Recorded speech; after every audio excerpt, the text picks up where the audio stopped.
ദൈവനാമം മഹത്വപ്പെടട്ടെ.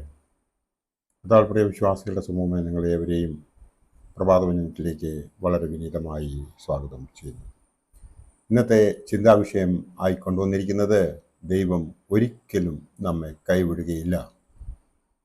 ദൈവം നമ്മെ ഒരിക്കലും കൈവിടുകയില്ല.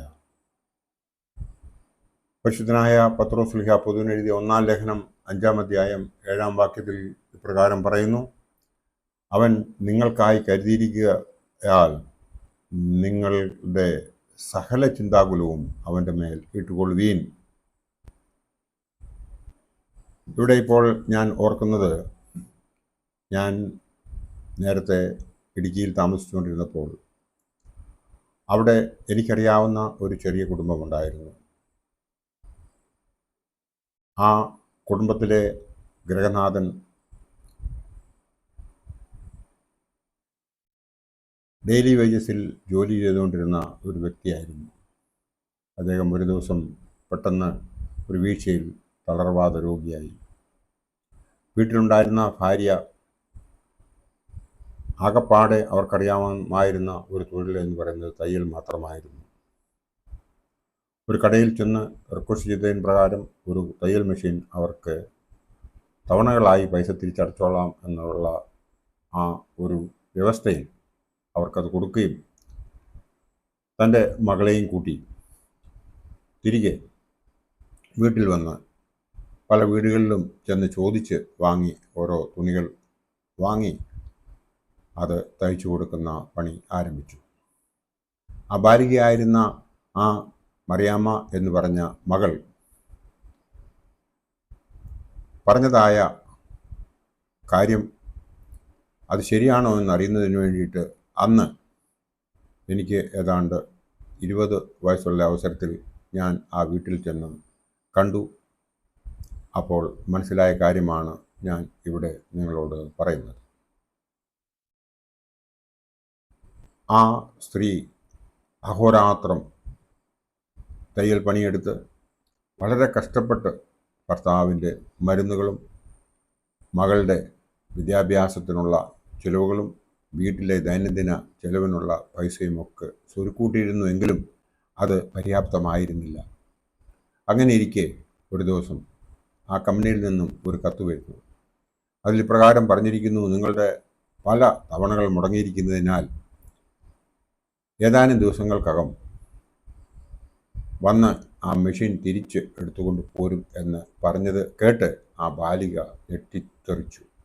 അവൾ ഭയപരവശയായി, അവൾ കരയാൻ തുടങ്ങി. അപ്പോൾ ആ അമ്മ പറഞ്ഞു: മകളെ, നീ പേടിക്കേണ്ട, കാരണം ദൈവം നമ്മോട് കൂടെയുണ്ട്. നമ്മളുടെ എല്ലാ ഭാരങ്ങളും അവൻ്റെ ചുമലിൽ വെച്ചുകൊണ്ട് നാം അവൻ്റെ തൃപ്പാദത്തിൽ നമ്മെ തന്നെ സമർപ്പിച്ചുകൊണ്ട്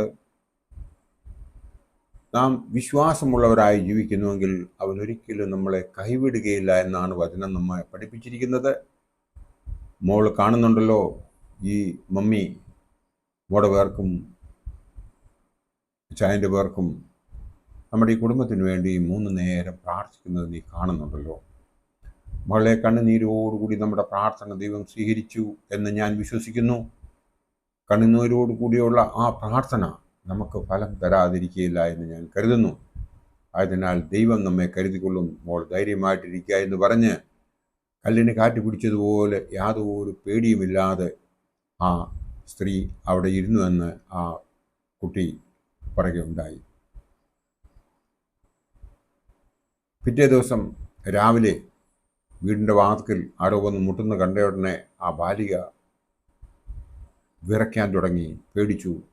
അയ്യോ, നമ്മുടെ മെഷീൻ എടുത്തുകൊണ്ട് പോകാനായിട്ട് വന്ന കമ്പനിക്കാരാണ്, ഇനിയും എങ്ങനെ ജീവിക്കും?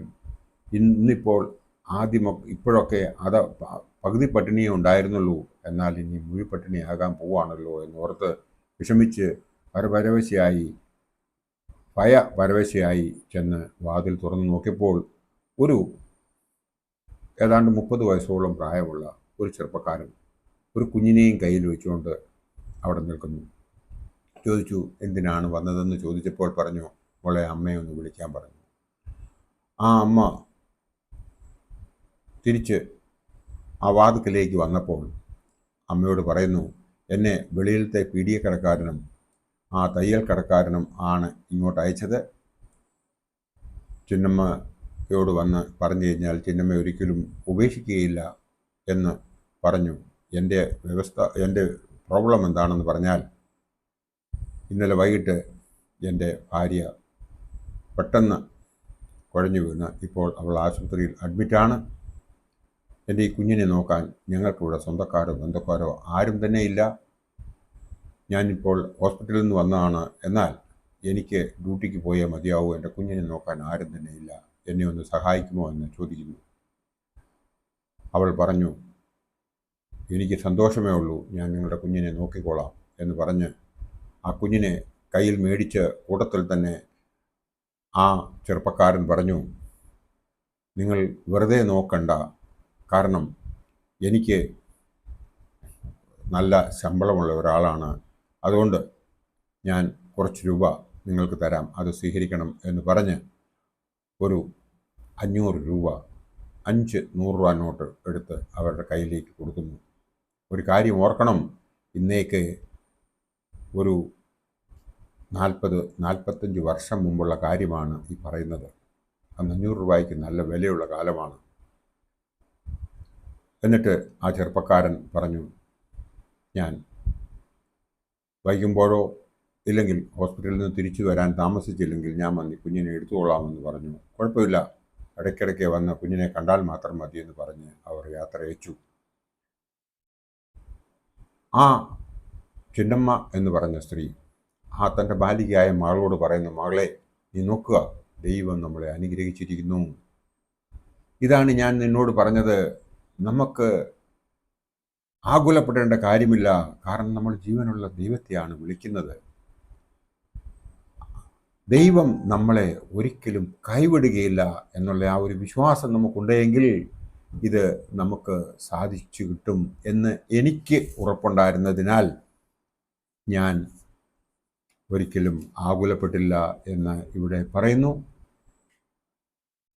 നമുക്ക് ഒരു കാര്യം നമ്മുടെ പിതാക്കന്മാരിലേക്ക് നോക്കുമ്പോൾ നമുക്ക് മനസ്സിലാകുന്നത്, വളരെ സിദ്ധന്മാരായിരുന്ന അവർ വിശ്വാസം കൈമുതലാക്കി വച്ചിരുന്നതുകൊണ്ട് അവർക്ക് ഒരുപാട് അനുഗ്രഹങ്ങളുണ്ടായി. അവരെ ദൈവം കൈവിട്ടില്ല.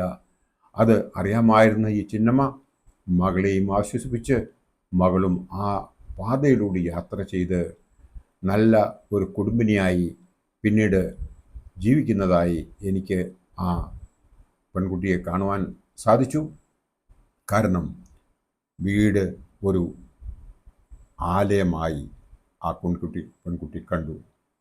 അതായത് ദേവാലയത്തിൻ്റെ തുല്യം വീട് കണ്ടു കഴിഞ്ഞപ്പോൾ അവൾക്ക് എല്ലാം ആശ്വാസകരമായി. അവൾ നല്ലൊരു വിശ്വാസത്തിൻ്റെ ഉടമയായി മാറിയതായി നാം ഇവിടെ കാണുന്നു. അതുകൊണ്ട് നാം മനസ്സിലാക്കേണ്ടത്, ഒരിക്കലും ദൈവത്തിൽ അവിശ്വസിക്കാതെ ദൈവത്തിൽ പൂർണ്ണ ഹൃദയത്തോടുകൂടി വിശ്വസിക്കുന്നുവെങ്കിൽ ദൈവം ഒരിക്കലും നമ്മെ കൈവിടുകയില്ല എന്ന് പരിശുദ്ധനായ പത്രോസ് ശ്ലീഹ പൊതുവിനെഴുതിയ ലേഖനത്തിൽ പറഞ്ഞ കാര്യം നാം വിശ്വസിക്കുകയും വിശ്വാസമെന്നതോ ആശിക്കുന്നതിൻ്റെ ഉറപ്പും കാണാത്ത കാര്യങ്ങളുടെ നിശ്ചയമാകുന്നു എന്ന് ആവർത്തന പുസ്തകത്തിൽ 11-ാം അധ്യായം 1-ാം വാക്യത്തിൽ പറഞ്ഞിരിക്കുന്നത് നമ്മൾ സ്വീകരിച്ചിരിക്കുന്നുവെങ്കിൽ ദൈവം നമ്മളെ എല്ലാവരെയും അനുഗ്രഹിക്കുമെന്ന് മാത്രം ഈ അവസരത്തിൽ ഓർപ്പിച്ചുകൊണ്ട് എൻ്റെ വാക്കുകൾ ഇവിടെ ഉപസംഹരിക്കട്ടെ. നന്ദി, നമസ്കാരം.